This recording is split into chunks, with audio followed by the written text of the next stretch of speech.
Good day to everyone. This is a video lesson for MAPEH 7, grade 7, of course, quarter 3, week 1. And again, I am your teacher, Sir Resli Perez Lineses. Okay, and I'm from Liano High School. So this will be this video is again for my students. Okay, gagamitin natin to as guide only para sa inyong module. Okay, maaaring hindi lahat matackle natin, no, but I will try my best to help you with this. Okay, and I will also give you my my instructions on how to answer, and if you're not capable of answering it, I will give you guidelines, or maybe I will just tell you something about it. Okay? Alright, let's start it now. So, meron tayong ito yung module natin, no? Pakita natin. Alright. Okay. So, we have here quarter 3. Okay, 3. Module 1. So, ito yung mga writers natin. And then, you can just read them on your own. Okay, may mga kopya naman kayo ng inyong module. Alright, so para sa mga nagtatanong, kasi minsan naghahanap kayo ng kopya ng soft copy, no? So you can refer on this video para ma-check nyo yung mga pictures, especially sa art, no? Okay, so meron yung part looking back. All you have to do is to answer what you've learned from the previous lesson. Okay, since this is the first week for our third quarter, ang pagbabasihan nyo ay yung previous, which is the last lesson from your second quarter. Okay? So ilalagay nyo lang yung inyong sagot dito. So you can use Tagalog, no problem with me. Okay, I've learned that, okay, about music of East Asia. Ano yung natutunan ninyo? You write it there. And tell something about the picture. So this picture, kahit simple lang ilagay nyo rito sa baba. Okay? Ilagay nyo lang, sulat nyo lang dyan sa baba. Okay? Kahit hindi na extra paper. Okay? And then, for physical education, nature and background of running activity, gymnastics, table tennis, and arnis. So, I've learned that. You're gonna write there kung natutunan nyo sa mga diniscuss or mga natutunan nyo dun from the previous lesson. Okay, and sa health guideline in selecting healthful food based on nutritional needs. Ganun din, no? So you can just refer on your previous module para masagutan nyo ito. Okay? Alright, now, let's talk about the first part of this module, which is music. Okay, music of Mindanao. We're talking about music of Mindanao this time sa ating third quarter. Okay, so ito yung ating reading material here. Okay. Mindanao is the second largest and southernmost island in the Philippines that consists of different ethno-linguistic groups. These groups include the Lumans, okay, namely the Subanons of the Zamboanga Peninsula. Am I right? Bukidnons, Ata, Manobos, Mamanwas, Matigsalugs, Agusan, Manobos, Talaan Tigs, Camigins, and the Higuanons of northern Mindanao and the region of Caraga. Okay, so I think I don't need to read this for you, okay, for all of you, since you have the copy of the module. You can just read, no, para ma-practice din yung inyong reading. Okay, so I don't need to read this for you na. And then for music activity, let's proceed with this. So, what you're going to do is you're going to listen to a folk song entitled Note Vallas de Zamboanga. Now, for those students na hindi alam ito, papakita ko sa inyo yung video, yung link, okay? Now, sabi dito, for students who can't access online, you will be provided a copy of songs via flash drive, CD, and shareable audio file or MP3 format. Okay, so but I think I don't need to give you anymore kasi kung hindi nga kayo maka-access ng link, it means wala kayong device. So how can I send you MP3 formats? How can I give you flash drive, or let's say you have a flash drive, where can you play it? Okay? So I think I'm not gonna require you to have flash drive para i-send ko sa inyo yung MP3 or yung music. CD rin, no? Kung syempre kung ako ang estudyante or ako magulang, I would rather buy you a cell phone to access this link, or I may spend few amount para mag-rent kayo sa computer shop para ma-access yung link na yan instead of buying these things, no, na wala naman kayo. But isa pang problema natin, wala naman tayong mga siguro yung tawag nito computer shops kasi nga pandemic ngayon, so you're not allowed to go outside. So I will not require you if modular talaga, wala kayong access sa internet, no problem with me. Okay? But what you're going to do is to analyze, or I mean check the translation, the English translation of this song. Okay? So this is from Mindanao, okay? We're going to check this out. Pakita ko muna sa inyo. I'm gonna pause my music and show you. Oh, wait a second. I just need to prepare the video. Okay. Okay, so ito yung link. Pag click niyo yung link na yan sa may ito. Pag click niyo yung link na yan, ang lalabas ito. Okay? Ito yung lalabas. Alright, so let's try to check one. Okay. Siguro piliin natin yung ito, maraming views eh compared to the others. Okay, let's try this. I hope you are hearing it. Craving Okay. for Chowking Laureate? Don't mind the Make it real. the ad. Chowking Delivery. Busy morning? You got to stay boosted with NutriBoost. Ganun talaga pag stay lang. Okay, so listen to this music. Note Valles de Zamboanga performed by Major Chords. Ayan, ito yung kanilang grupo. Okay? No te vayas de Zamboanga, que me puedes olvidar. No te vayas, no me dejes, porque sin ti no puedo estar. No llores, paloma mía, no llores, que volveré. No llores, que cuando llegue, paloma mía, te escribiré. Con una pluma de ave, con un pedazo de papel, con la sangre de mis venas, paloma mía, te escribiré. No te vayas de Zamboanga, que me puedes olvidar. No te vayas, no me dejes, porque sin ti no puedo estar. No llores, paloma mía, no llores, que volveré. Ayun, so, umulit lang siya. Okay? Paloma mía, te escribiré. Con una pluma de ave, con un pedazo de papel, con la sangre de mis venas, paloma mía, te escribiré. Okay. Alright, so yun muna siya. Let's try to have the module. Okay. So yun yung kaniyang tono. Alright? So if you're going to check this lyric, okay, the song, I mean the lyrics of the song. Ito yung kanyang English translation. Okay? So anong sabihin diyan? Don't you go too far to far no. Don't you go to far Zamboanga, where you may forget your darling far away.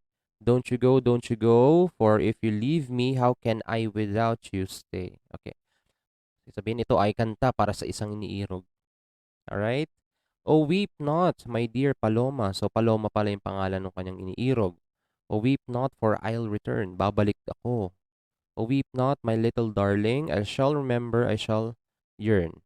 With the feather of a bird and a piece of paper, ito daw yung kanyang dala, with the blood from my veins, my little darling, I shall write to you.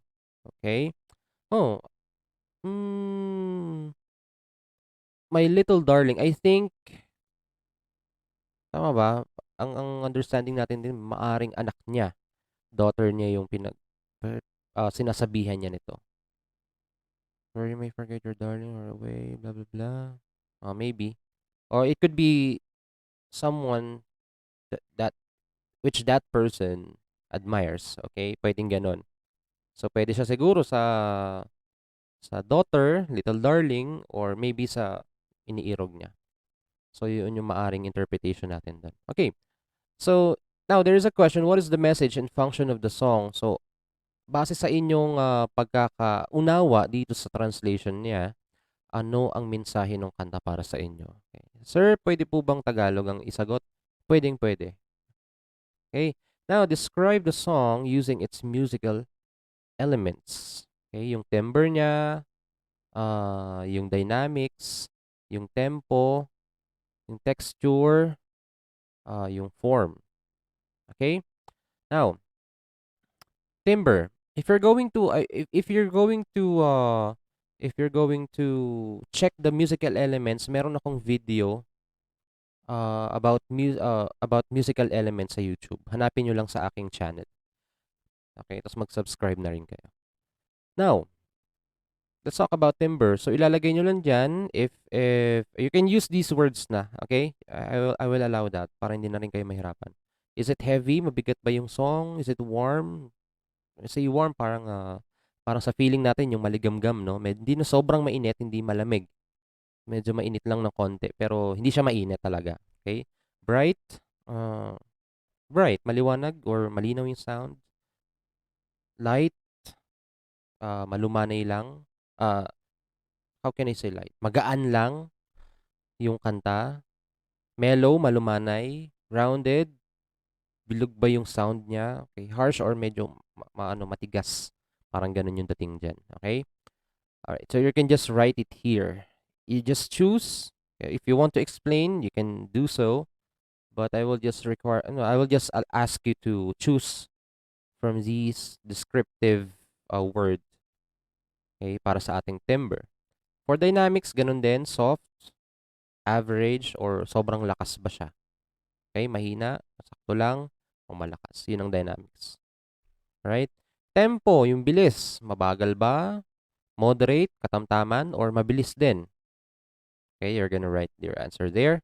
Texture, yung pagkakarinig nyo ba sa kanya, ano yung mga narinig nyong uri? I mean, ano narinig nyong mga boses na kumakanta?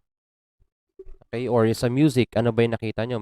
Pwede kasing narinig nyo lang ay boses lang ng tao, pwede rin may kasabay na tugtog, tapos yung boses ng tao, pwedeng isang tao lang, pwedeng dalawa, pwedeng marami. Okay? So, pag sinabing isa lang, isang tao lang, isang line lang mismo yung narinig.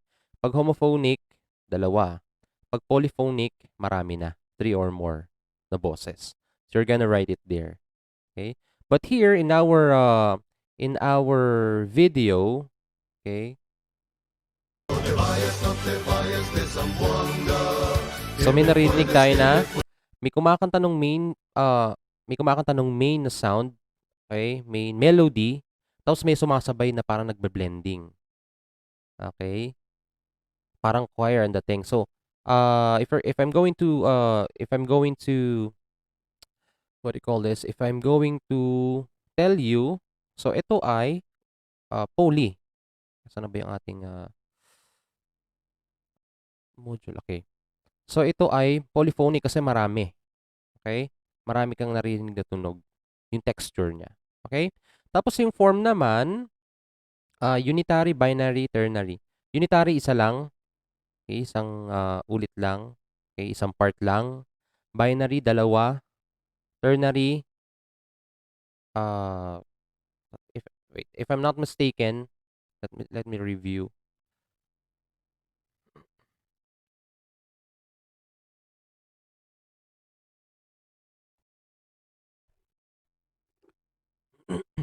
Okay, ternary form in music, a form consisting of three sections. Okay, so binary, dalawa yon.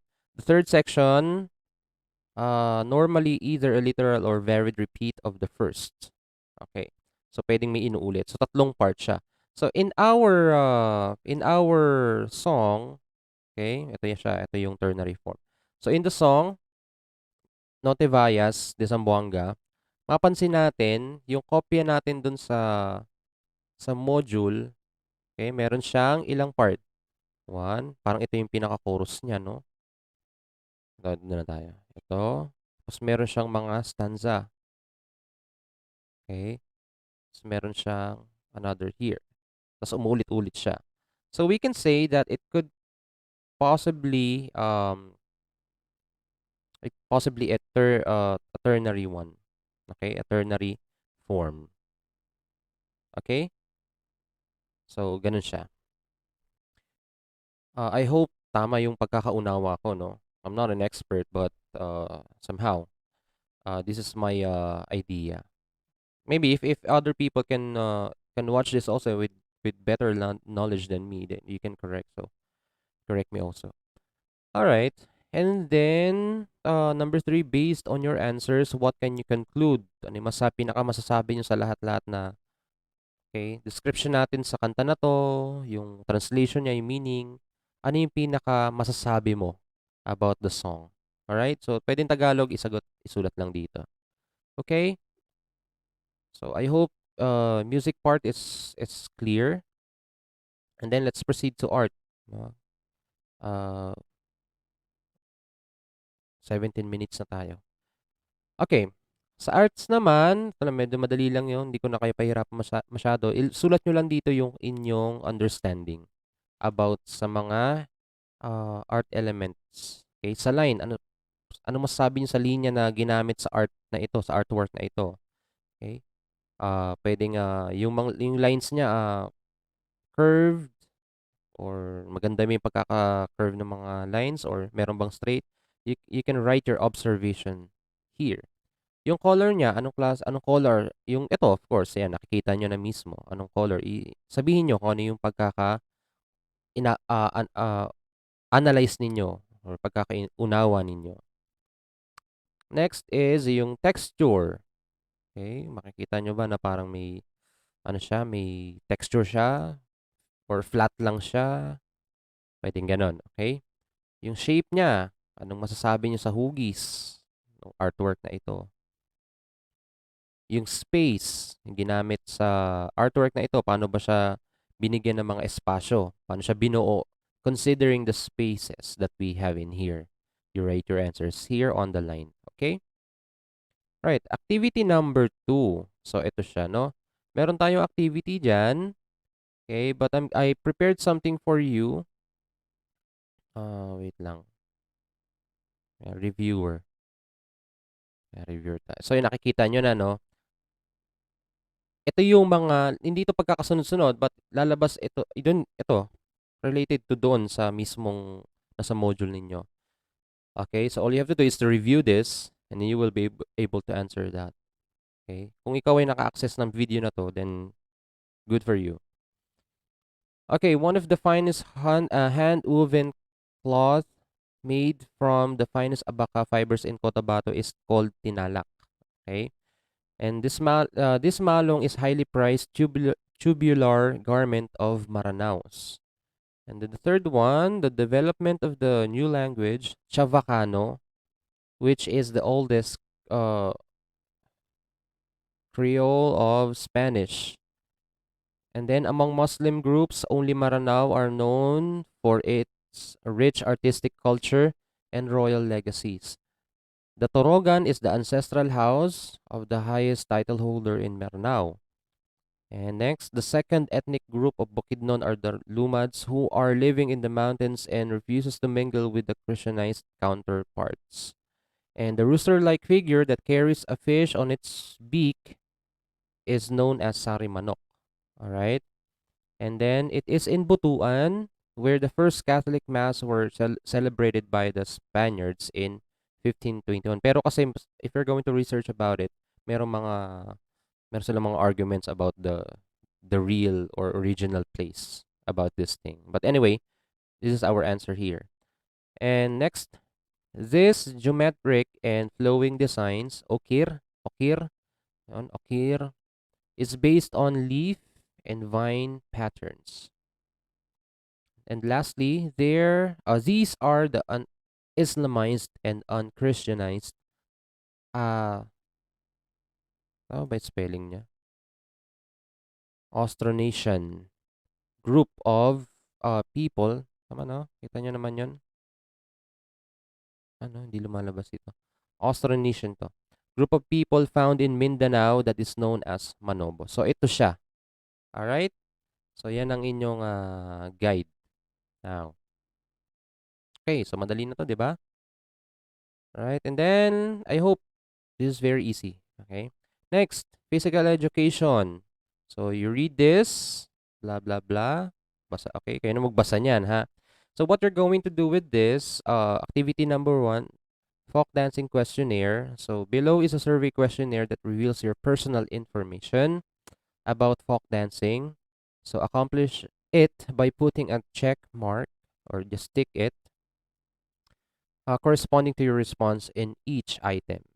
So, may mga question dyan. I enjoy watching folk dances. Check nyo lang, yes or no. Okay, basahin nyo lang yan lahat. Hindi ko na kailangang explain yan. Tapos, check nyo lang kung yes or no ang sagot ninyo. Okay? So, for example, this one, I love searching folk dances. Gusto mo ba lagi sin-search yung folk dances? No, pwedeng yes. Okay lang yan. Then after that, you're going to total the number of yes na sagot mo. Tapos, titignan mo yung scale dito. Okay? Relative interpretation. So, pag answer mong yes ay 1 to 3 lang, you are not so interested in folk dancing activities. 4, 5, 6, slightly interested in folk dancing activities. 7 to 10, very interested in folk dancing activities. So you don't have to impress me with 7 to 10 answers, no? Okay lang, kahit 1 to 3 lang, walang problema dyan. Paano kung 0, sir? Wala akong magagawa dun, right? So based on your interpretation of your responses to the survey questionnaire, what does this reveal about your interest in folk dancing? Express and share your answer in 3 to 5 sentences. So you write your answer here based on the question, no? Ano, base daw sa interpretation mo, okay?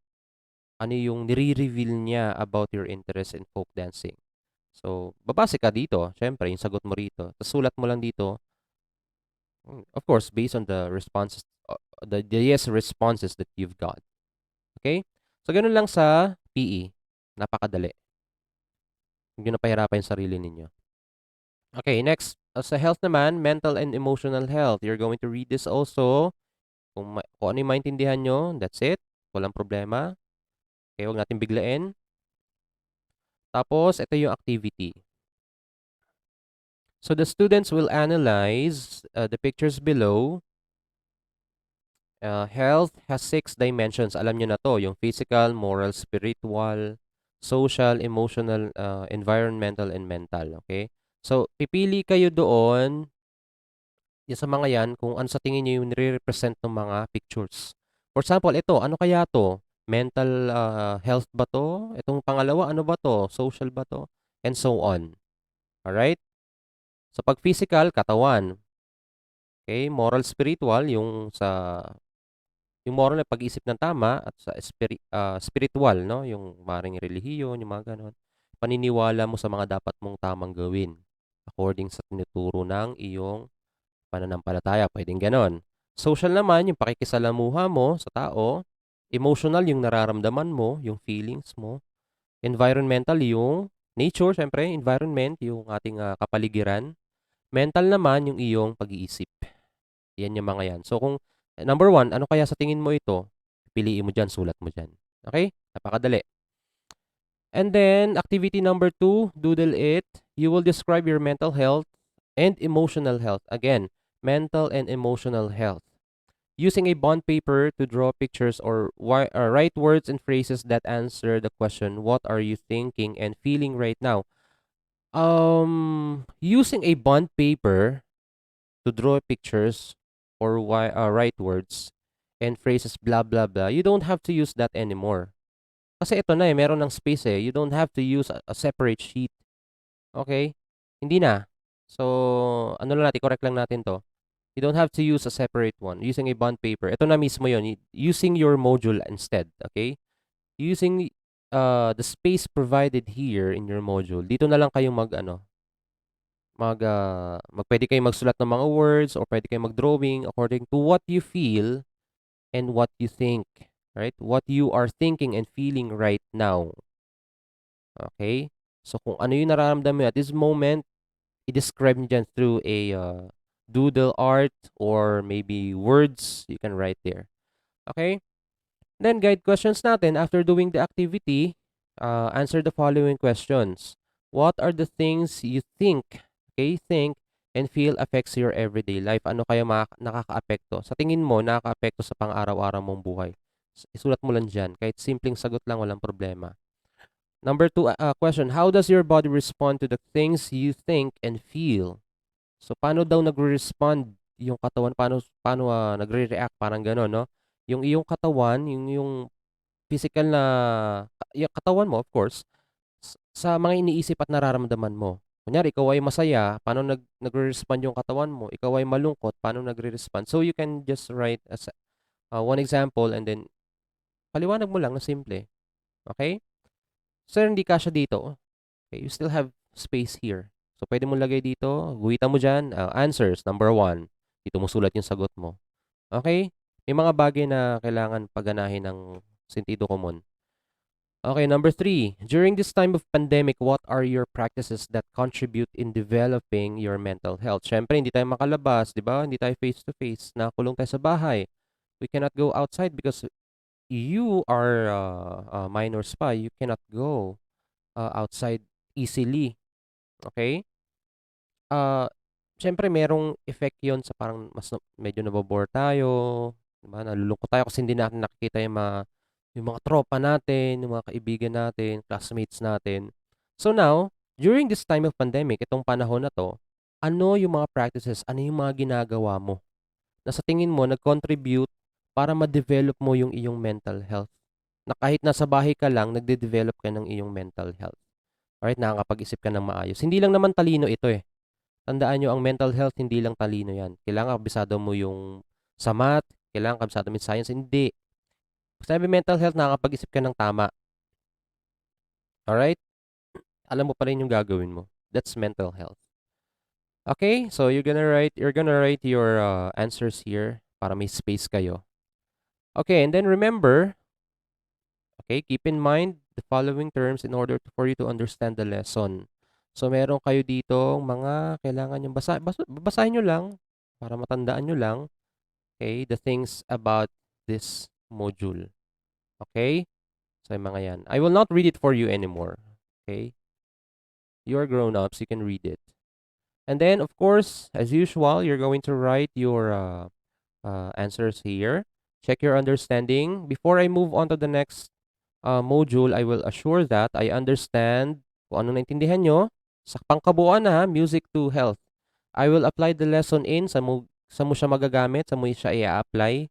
I will practice. Okay? Ano yung ina-assure mo na ipapractice mo sa mga natutunan mo? Ano yung sasagawa mo sa iyong buhay? Maipapractice mo, no? A-apply mo sa iyong pamumuhay. Sulat mo lang dito. Tagalog, sir? Okay lang? Walang problema. Alright? So, that's what this video is all about. So, yan.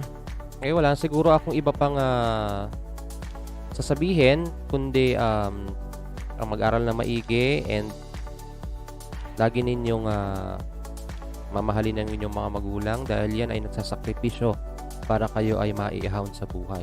Okay, na tayo ay pandemic ngayon, kung hindi natin sisipagan, kung hindi natin naayusin, lalo tayo magkakawarde-warde.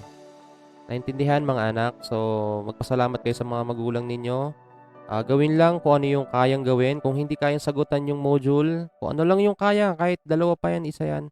I'm not tolerating you to be lazy, no? But I am just understanding your situation. But of course, nasa inyo yan kung lulukuhin nyo ang sarili ninyo. Okay? So again, pag wala akong na-receive na module, it means walang ginawa. Pag may na-receive ako na module tapos walang pangalan, it means wala pa rin ginawa kahit may ginawa ka. Kailangan may pangalan. Pag nagpasa kayo ng module, lalagay nyo yung pangalan dito. Okay, wait, I'll show you. Few reminders lang, ha? Dito sa taas. Dito. Okay, nakita niyo yung pointer ng mouse ko. You're gonna write your name here, your grade and section, and your teacher. Naintindihan, kailangan naka-stapler yan. Kung hindi man, kada page, dapat may pangalan ninyo. And then grade and section. Para kahit patanggal yung isa, alam, kapag may nakita ang ibang teacher, ibibigay lang sa teacher. Naintindihan ba? Yan kasi ang problema, walang pangalan, kaya hindi ko ma-checkan. So, wala yon, sayang. Okay? So, tulad sinabi ko, ipakita nyo na lang you're trying your best to comply sa subject ko. Wala kayong magiging problema sa akin. Kung meron kayong concern, makipag-usap ng maayos. Okay? Para maging maayos ang lahat. Okay? Unahin yung major subjects nyo, walang problema sa akin. Okay lang yon. Naintindihan? So, I hope everything's fine, everything's clear, and siguro wala na akong sasabihin pa, and that's it. God bless you all. Maging maayos din ang lahat. May awa ang Diyos. Okay, bye-bye.